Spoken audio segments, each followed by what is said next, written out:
Good morning friends. इस video में हम लोग चाइल्ड डेवलपमेंट एंड पेडागोजी के 30 इंपॉर्टेंट क्वेश्चंस करेंगे, जो कि प्रीवियस ईयर के बहुत ही इंपॉर्टेंट क्वेश्चंस हैं और इसी टाइप के ही क्वेश्चंस आपके एग्ज़ाम में पूछे जाते हैं। तो चलिए स्टार्ट करते हैं।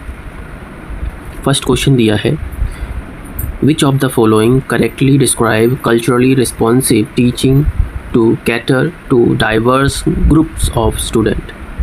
छात्रों के विविध समूहों को पूरा करने के लिए निम्नलिखित में से कौन सांस्कृतिक रूप से उत्तरदायी शिक्षण का सही वर्णन करता है।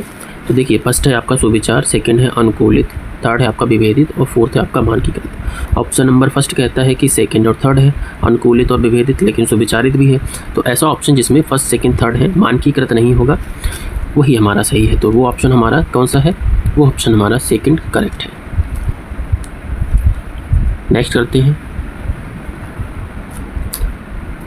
एक शिक्षक खुद से पूछती है, मैं ऐसे अनुभव कैसे प्रदान कर सकती हूँ जिसमें छात्रों को पर्यावरण में विभिन्न प्रकार की वस्तुओं को वर्गीकृत करने और उनकी वर्गीकरण के स्कीमों का विश्लेषण करने की आवश्यकता। तो देखिए, पर्यावरण की बात हो रही है कि जिसमें छात्रों को पर्यावरण में विभिन्न प्रकार की वस्तुओं को वर्गीकृत करने और उनकी वर्गीकरण के स्कीमों का विश्लेषण करने की आवश्यकता। तो वो हमारा होगा प्राकृतिक बुद्धिमत्ता।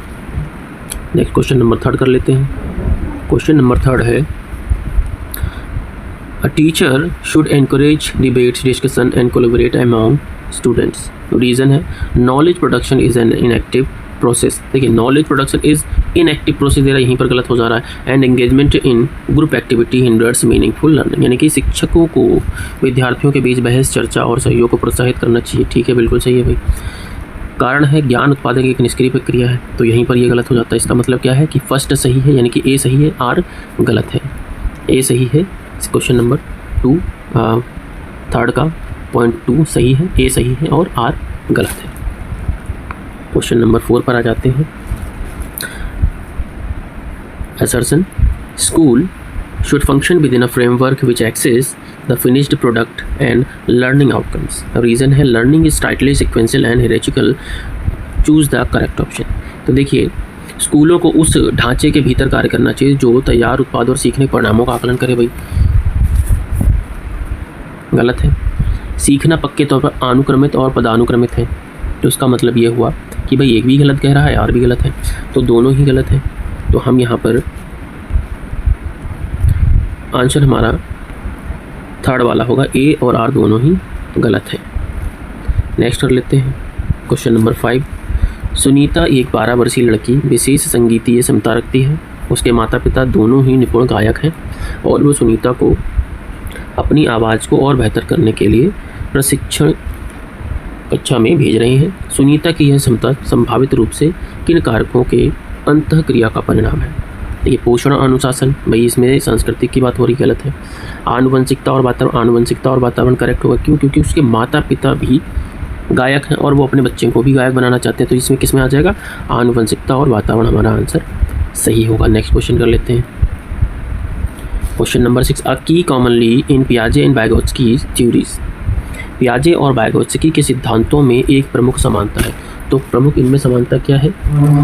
फर्स्ट कह रहा है कि बच्चों के विकास में चरण जैसी प्रगति पर ध्यान। सेकंड कह रहा है बच्चों की स्वयं की शिक्षा में संलग्नता और जुड़ाव। भाई इससे अच्छा आंसर क्या हो सकता है कि बच्चे स्वयं की शिक्षा में संलग्न है, स्वयं की शिक्षा में संलग्न और जुड़ाव, जो उन्होंने दूसरों से सीखा है, समझा है, उसी को फॉलो करना है ना। तो बच्चों की स्वयं की शिक्षा में संलग्नता और जुड़ाव, यही पियाजे और वाइगोत्स्की के ठीक है सिद्धांतों में एक प्रमुख समानता है। नेक्स्ट क्वेश्चन नंबर 7 पर आते हैं। क्वेश्चन नंबर 7 कह रहा है, निम्नलिखित में से कौन सा सही सुमेलित युग्म है?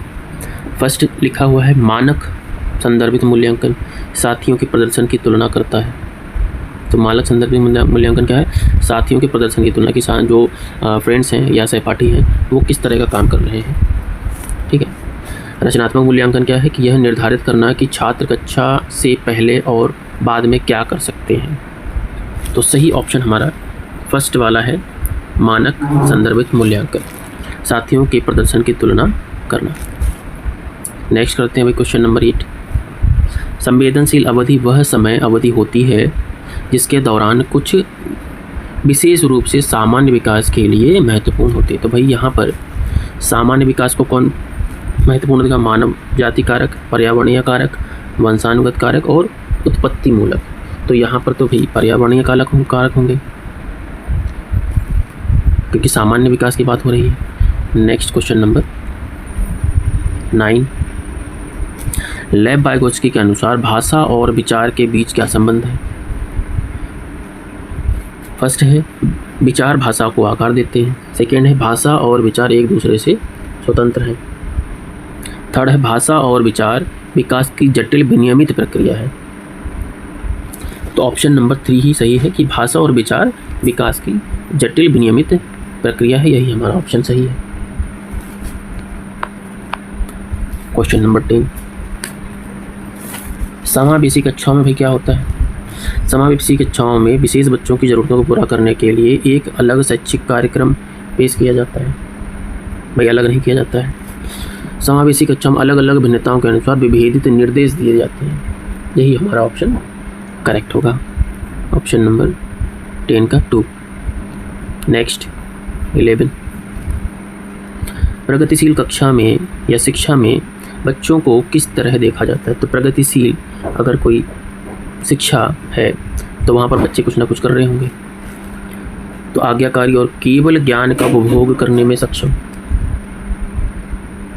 नहीं होगा। ज्ञानवर्धक और अर्थ की रचना करने वाले, तो भाई जब प्रगतिशील कक्षा है तो उनको ज्ञान दिया जा रहा है ना, ज्ञानवर्धक होगी। तो ऑप्शन नंबर 2 11 का करेक्ट होगा। 12 पर आ जाते हैं। क्वेश्चन नंबर 12, शिक्षकों को बच्चों को प्रयोग के लिए बहुत सारे अवसर देने चाहिए और उदाहरण और गैर उदाहरणों पर चर्चा करनी चाहिए। सही है भाई। दूसरा कारण पर लेते हैं, बच्चों में गलत धारणाओं से निपटने का एक रचनात्मक तरीका विपरीत उदाहरण प्रदान करना है। यानी कि अगर कोई गलत धारणाएं हैं तो उनको उसका ऑपोजिट पॉजिटिव धारणा देना कि अगर ऐसा करोगे तो इस तरह से नहीं होगा, तो वो चीज़ों को समझ जाएंगे। तो इसका मतलब दोनों सही हो रहे हैं। अब दोनों किस में सही हो रहे हैं? फर्स्ट वाला कहता है कि भाई ए और आर दोनों सही हैं, लेकिन ए आर की व्याख्या नहीं करता। सेकंड कह रहा है ए सही है लेकिन आर गलत है। थर्ड है ए और आर दोनों गलत हैं, तो भाई दोनों गलत तो नहीं है, दोनों ही सही है। तो क्या होगा? ए और आर दोनों सही हैं, ए आर की सही व्याख्या करता है। 12 का क्वेश्चन, ठीक है, ऑप्शन नंबर 4 करेक्ट होगा। 13, भाषाओं, व्यक्तित्व और सामाजिक संबंधों में परिवर्तन और स्थिरता किस विकास में शामिल है? भावनात्मक विकास, मनोसामाजिक विकास, संज्ञानात्मक विकास और व्यक्तित्व। और पूछ क्या रहे हैं? भाषाओं और व्यक्तित्व और सामाजिक संबंधों में परिवर्तन और स्थिरता। तो भाई ये चीज़ें किस में हो सकती हैं भाई? तो ये चीज़ें हमारी भाई मनोसामाजिक यानी मानसिक है ना, तो मनोसामाजिक होगा। केवल भाव से होती तो भावनात्मक होती, लेकिन यहाँ भावनाओं, व्यक्तित्व और सामाजिक तीनों से संबंधित, तो वो हमारी मनोसामाजिक विकास से संबंधित होगी। ऑप्शन नंबर 13 का, क्वेश्चन नंबर 13 का सेकंड सही आंसर होगा। नेक्स्ट 14, जीन पियाजे के संज्ञानात्मक विकास का सिद्धांत यह बताता है कि अवधारणाओं को जटिल से सरल के क्रम में सिखाया जाना चाहिए। भाई जटिल से सरल नहीं, सरल से जटिल की तरफ होता है। ऑप्शन नंबर 2, पाठ्यक्रम को बच्चों के आयु समूह व चरण को ध्यान में रखकर तैयार किया जाना चाहिए। भाई इससे अच्छा ऑप्शन क्या हो सकता है कि पाठ्यक्रम को बच्चों की आयु के और समूह व चरण को ध्यान में रखकर किया जाना चाहिए। यही हमारा सही आंसर होगा 14 का second. Question number 15, Lawrence Kohlberg ने बच्चों के नैतिक विकास का अध्ययन करने के लिए किस विधि का प्रयोग किया है? ऑप्शन नंबर 1 है बच्चों के सामने नैतिक दुविधाएं रखना और अनुक्रियाओं की समालोचना करना।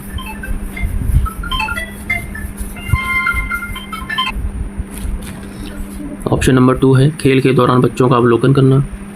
थर्ड है प्रायोगिक विधि एंड फोर्थ है मात्रात्मक शोध कार्य विधि। अब लॉरेंस कोहलबर्ग के नैतिक विकास का अध्ययन करने के लिए जो विधि है वो हमारे कौन सी होनी चाहिए भाई? देखिए मात्रात्मक होगी नहीं, प्रयोग एक विधि है नहीं, तो बच्चों के सामने नैतिक दुविधाएं रखना और अनुक्रियाओं की समालोचना करना, यानी कि हमारा फर्स्ट ऑप्शन करेक्ट होगा 15 का। नेक्स्ट 16 क्वेश्चन कर लेते हैं भाई। जीन पियाजे के अनुसार बच्चे वयस्कों से किस प्रकार भिन्न हैं? ऑप्शन नंबर 1, बच्चों की तुलना में वयस्क बहुत अधिक ज्ञानी होते हैं। सेकंड, बच्चों की सोच वयस्कों से गुणात्मक रूप से भिन्न होती, तो यही ऑप्शन हमारा करेक्ट होगा कि बच्चों की जो सोच है वो वयस्कों से गुणात्मक रूप से भिन्न होती है, यानी कि ऑप्शन नंबर 2 हम सही करेंगे, यही आपका सही आंसर है। क्वेश्चन 17, पठन वैकल्य से जूझ रहे छात्रों को पढ़ना सिखाया जा सकता है, तो कैसे पढ़ना सिखाएंगे? उच्च ग्रेड स्तर के पठन ग्रंथ प्रदान करके, लंबी और जटिल गद्यांश देकर, अनुकूलन की अनुबंधन विधि के माध्यम से, व्यवस्थित ध्वन्यात्मक प्रशिक्षण के माध्यम से। तो जो पठन वैकल्य से बच्चे जो जूझ रहे हैं उनमें उनको सिखाने का सबसे बेस्ट तरीका क्या रहेगा? व्यवस्थित ध्वन्यात्मक प्रशिक्षण के माध्यम से। 17 का 4 करेक्ट रहेगा। 18, शिक्षकों को शिक्षार्थियों के बीच व्यक्तिगत भिन्नताओं का सम्मान करना चाहिए और सभी शिक्षार्थियों की आवश्यकताओं के अनुसार अपने शिक्षण को समायोजित करना चाहिए। कारण, शिक्षकों को विविध पृष्ठभूमि के शिक्षार्थियों को पढ़ाते समय उनके बीच सहयोग, समूह कार्य और बातचीत से बचना चाहिए। तो भाई आर तो गलत हो गया, ठीक है। तो जब आर गलत हो गया तो ए सही है, क्योंकि इसमें भाई पॉजिटिव बात कर रहे हैं कि शिक्षकों को शिक्षार्थियों के बीच व्यक्तिगत भिन्नताओं का सम्मान करना चाहिए और सभी शिक्षार्थियों की आवश्यकताओं के अनुसार अपने शिक्षण को समायोजित करना चाहिए। तो ए सही है और आर गलत है। तो 18 का ऑप्शन 2 करेक्ट होगा।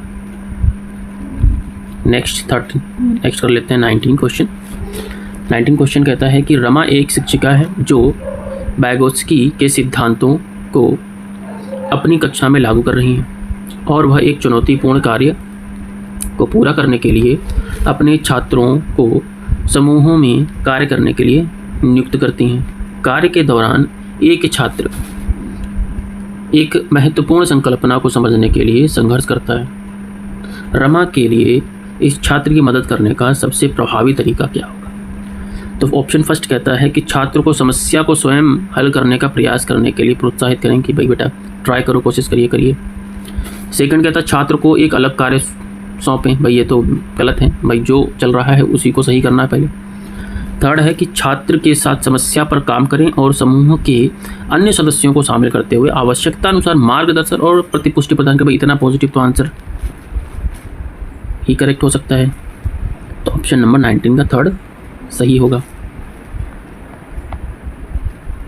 क्वेश्चन नंबर 20, निम्नलिखित में से क्या दृष्टिबाधित विद्यार्थियों को कक्षा में भागीदारी लेने में बाधा डालता है?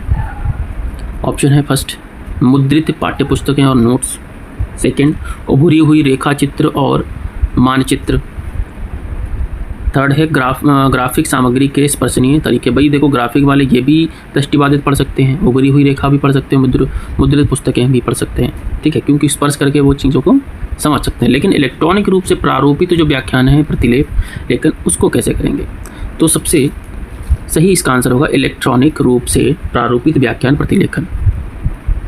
20 का ऑप्शन नंबर 4 सही होगा। नेक्स्ट 21, महारत हासिल करने के लिए लक्ष्य निर्धारित करने से छात्र की अभिप्रेरणा और योग्यता के बारे में विचार कैसे प्रभावित होते हैं? ऑप्शन नंबर 1, यह अक्सर योग्यता के वृद्धिशील दृष्टिकोण में बढ़ी हुई आंतरिक अभिप्रेरणा और विश्वास को दर्शाता है। ऑप्शन नंबर 2, यह अक्सर योग्यता के स्थिर दृष्टिकोण में बढ़ी हुई बाहरी अभिप्रेरणा और विश्वास को दर्शाता है।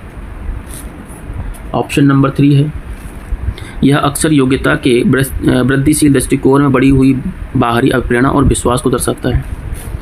यह फोर्थ, यह अक्सर योग्यता के स्थिर दृष्टिकोण में बढ़ी हुई आंतरिक अभिप्रेरणा और विश्वास को दर्शाता है। क्वेश्चन हमारा महारत हासिल करने के लिए निर्धारित करने से छात्र की अभिप्रेरणा और योग्यता के बारे में क्या विचार है कि यह अक्सर योग्यता के वृद्धिशील दृष्टिकोण में बढ़ी हुई आंतरिक अभिप्रेरणा और विश्वास को दर्शाता है।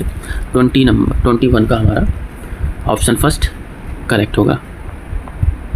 नेक्स्ट 22, आप एक शिक्षक हैं जो अपने छात्रों को परासंज्ञानात्मक कौशल विकसित करने में मदद करना चाहते हैं। निम्नलिखित में से कौन सी रणनीति इस प्रकार के चिंतन को बढ़ावा देने की सबसे अधिक संभावना है?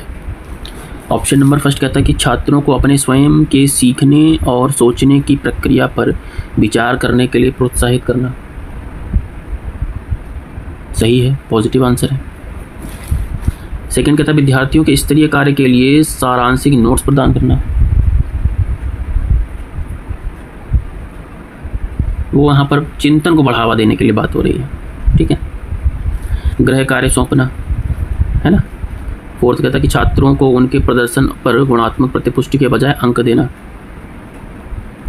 तो भाई ना तो ये होगा, ना ये होगा, ना ये होगा। क्या होगा? छात्रों को अपने स्वयं के सीखने और सोचने की प्रक्रिया पर विचार करने के लिए प्रोत्साहित करना। 22 का फर्स्ट वाला ऑप्शन करेक्ट होगा। नेक्स्ट 23 अभिकथन। एशियाई संस्कृतियों में जो सामाजिक सद्भावना पर जोर देते हैं, क्रोध की अभिव्यक्ति को हतोत्साहित किया जाता है और शर्म को प्रोत्साहित किया जाता है। रीज़न है भावनाएं व्यक्तिपरक हैं और सीखने में कोई भूमिका नहीं निभाती। तो भावनाएं बिल्कुल भूमिका निभाती हैं। ए सही है और आर गलत है। तो किसमें है भाई? ऑप्शन नंबर 2 ए सही है और आर गलत है। 23 का सेकंड। 24 छात्रों के लिए कक्षा में प्रतिक्रिया सबसे अधिक प्रभावी होती है। कब होती है? जब यह सीखने की गतिविधि के दौरान पश्चात भी होता है।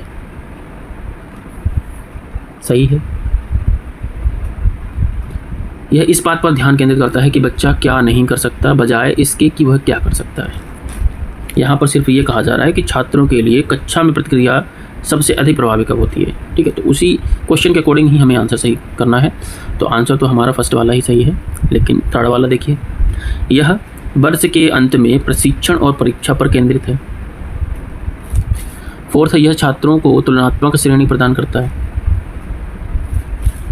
तो सही क्या होगा? प्रतिक्रिया का सबसे अधिक प्रभावी क्या होगा? यह सीखने की गतिविधि के दौरान और पश्चात भी होता है। 25 रचनावादी शिक्षण विद्यार्थियों को अधिगम की ओर ले जाता है। कौन से अधिगम की ओर ले जाता है भाई? तो वो खोज आधारित होता है। कौन सा? खोज आधारित अधिगम। नेक्स्ट क्वेश्चन नंबर 26 निम्न में से कौन सा प्रश्न विश्लेषणात्मक चिंतन को बढ़ावा देता है? तो विश्लेषणात्मक चिंतन को बढ़ावा देने के लिए फर्स्ट देखो क्या कहता है, भारत में कितने राज्य हैं। इसमें क्या विश्लेषण सटीक आंसर होगा भी। भारत की कुल जनसंख्या कितनी है, ये भी आंसर भाई हमारा लमसम नहीं निकाला जाएगा, एक्यूरेट पूछा जाए कि कितनी जनसंख्या की, कुल कितनी जनसंख्या है, लगभग नहीं पूछी गई। भारत में जनसंख्या वृद्धि के विभिन्न कारण क्या हैं? तो ये ऑप्शन करेक्ट है, क्योंकि इसमें कई सारे आंसर आ सकते हैं। क्योंकि यहाँ पर क्या कह रहे हैं कि विश्लेषणात्मक चिंतन को चिंतन करने का, तो चिंतन कब होगा? जब बच्चे सोचेंगे कि भाई कारण क्या हो सकते हैं जनसंख्या वृद्धि के, तो अलग अलग आंसर देंगे, कारण बताएंगे, ये कारण हो सकते हैं, ये कारण हो सकते हैं, ठीक है। तो सही ऑप्शन हमारा 26 का थर्ड होगा। किस अधिगम की रणनीति में बच्चों द्वारा दूसरों को सिखाना शामिल है जो उन्होंने सीखा? रटकर सीखना तो भाई बिल्कुल नहीं सीखना है। कैसा सीखना है? व्याख्यानात्मक शिक्षण नहीं सीखना, निबंधन क्या है? पारस्परिक शिक्षण। थर्ड आंसर करेक्ट होगा। नेक्स्ट 28 निम्नलिखित में से कौन सा कथन स्वलीनता के संदर्भ में सही है? स्वलीनता एक तंत्रिकीय विकासात्मक विकार है। बात हो रही है ऑटिज्म की। तो ऑटिज्म क्या है? एक तंत्रिकीय विकासात्मक विकार है, यही हमारा ऑप्शन करेक्ट है। बाकी देखिए ऑप्शन क्या दे रहे हैं कि स्वलीनता केवल वातावरणीय कारकों के कारण होता नहीं। स्वलीनता का इलाज किया जा सकता है, उम्र के साथ इसमें सुधार आता है। स्वलीनता वाले सभी लोगों में कम से कम एक विशेष कौशल होता है। तो यहाँ पर स्वलीनता के संदर्भ में सही बात पूछी जाती है, वो क्या होता है कि तंत्रिकीय विकासात्मक विकार होता है, यही हमारा ऑप्शन करेक्ट है। नेक्स्ट कर लेते हैं।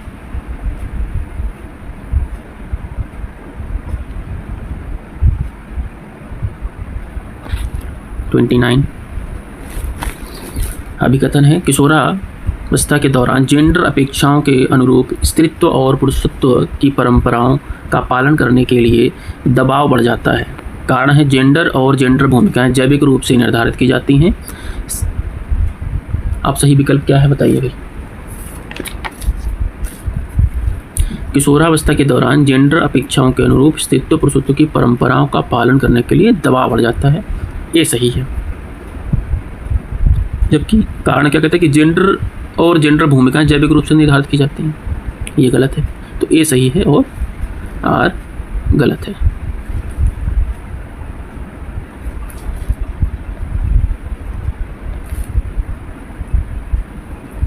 ट्वेंटी 29 का सेकंड। 30 विद्यार्थियों में समालोचनात्मक चिंतन को विकसित करने के लिए एक शिक्षक को क्या करना चाहिए। विद्यार्थियों को उनके संदेह और सवाल पूछने के लिए हतोत्साहित करना चाहिए भाई, गलत है, ऑप्शन निगेटिव है। ऐसे सवाल देने चाहिए जिनमें निष्कर्ष और व्याख्यान शामिल हो, बिल्कुल करेक्ट है भाई, पॉजिटिव आंसर है।